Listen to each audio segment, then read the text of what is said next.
देखो ये कुछ खुरापाती लोग हिंदुओं में भी है, कुछ खुरापाती लोग मुसलमानों में भी है।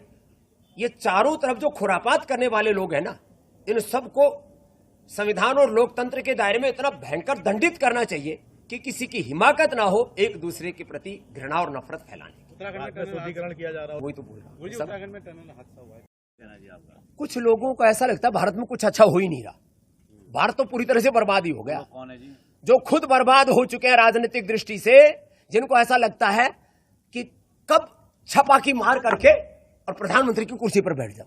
ऐसा कभी कोई होता है क्या? देश आपको प्रधानमंत्री बनाता है, तो भाई थोड़ा सब्र रखो और देश में ना जातियों को लड़ने दो, न जाति वर्ग समुदायों के नाम पर घृणा और नफरत होने दो, और न राजनीतिक रूप से पक्ष और प्रतिपक्ष होना चाहिए। एक दूसरे के साथ शत्रुता नहीं होनी चाहिए। देश का संविधान और देश का लोकतंत्र, देश की संस्कृति, संस्कार और सभ्यता हमें यह सिखाती है। परस्परम भावयन्तः श्रेयः परमावाप्स्यथ मित्रस्य चक्षुषा सर्वाणि भूतानि समीक्षन्ताम् यस्तु सर्वाणि भूतानि आत्मैव विजानत तत्र को मोहः शोकः एकत्वं पश्यते। हम तो कहते हैं ओम सर्वम खलु इदं ब्रह्म वासुदेवः सर्वम। एक दूसरे के में हमने एक ब्रह्म का दर्शन किया है। एक दूसरे को शत्रु मत मानो भैया। लड़ने के लिए पाकिस्तान है, लड़ने के लिए विदेशी ताकतें हैं, लड़ने के लिए तो कभी अमेरिका हमको धमका देता है, कभी इधर उधर से शी जिनपिंग कभी आंखें तर्रा लेता है। तो भैया लड़ने के लिए शत्रु बहुत है। आपस में राजनेताओं को लड़ना झगड़ना नहीं चाहिए, लोकतांत्रिक रूप से बहस करनी चाहिए, लोकतांत्रिक रूप से अपनी बात भी रखनी चाहिए। लेकिन राजनीतिक नफरत और सामाजिक रूप से, धार्मिक रूप से, सांस्कृतिक रूप से, वैचारिक रूप से, जातीय वर्गीय रूप में जो नफरत है, जो भेद डाला था देश में, फूट डालो राज करो, तो अभी भी चल रहा है। ये घृणा विभेद ठीक नहीं है। देश को प्रेम मोहब्बत से आगे बढ़ाना और देश में जो अच्छा हो रहा है उसकी सराहना भी करनी है। देश में एग्रीकल्चर में, इंडस्ट्री में, इकोनॉमी में, हर क्षेत्र में बहुत अच्छा भी हो रहा है। कितने बच्चे हैं, कितने जवान हैं, कितने जेनजीज हैं जो अच्छा भी कर रहे हैं। कुछ लोग हुड़दंगा भी कर रहे हैं। एक एक लड़का, एक एक लड़की के 5-5, 10 गर्लफ्रेंड बॉयफ्रेंड भी है। कुछ लोग जो है बीड़ी सिगरेट शराब भी पी रहे हैं। तो हम ये कह रहे हैं जो बुराइयां हैं उनको दूर करो, अच्छाइयों को साथ में लेकर के आगे बढ़ो और एक दूसरे से नफरत कहीं नहीं करो। चारों तरफ देश में हंगामा है।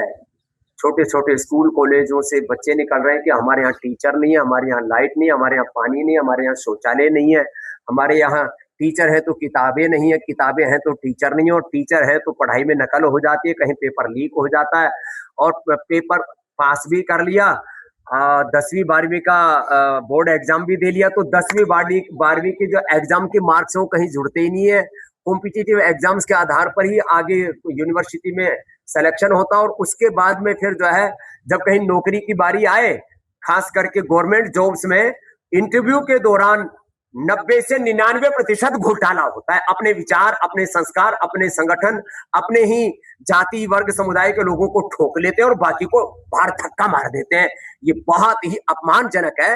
ये लोकतंत्र के खिलाफ है, ये न्याय के भी खिलाफ है। एक तरफ हम कह रहे सत्यमेव जयते, ये तो धर्मस्ततो जय, हमने शासकीय उद्घोष बना दिए, और वहां जब किसी को इंटरव्यू की बारी आती है तो 10 में से पहले से तय करके और पैसे लेके 25-50 लाख 1-1 करोड़ रुपए की रिश्वत लेकर के फिर भर्ती करते हैं। अब ऐसे ही आंदोलन करना पड़ा तो देश कैसे चलेगा? इसलिए भाई सुधर जाओ, नहीं तो देश में आंदोलन और ज्यादा भी हो सकते हैं। आंदोलन के नाम पर मैं अराजकता, अनार्की का समर्थक नहीं हूं, लेकिन भाई ये बात तो जरूर है, देश में घपला भी बहुत है। ये घपले ठीक कर लो, नहीं तो कहीं ऐसा ना हो कि बाबा रामदेव को दोबारा आंदोलन करना पड़े।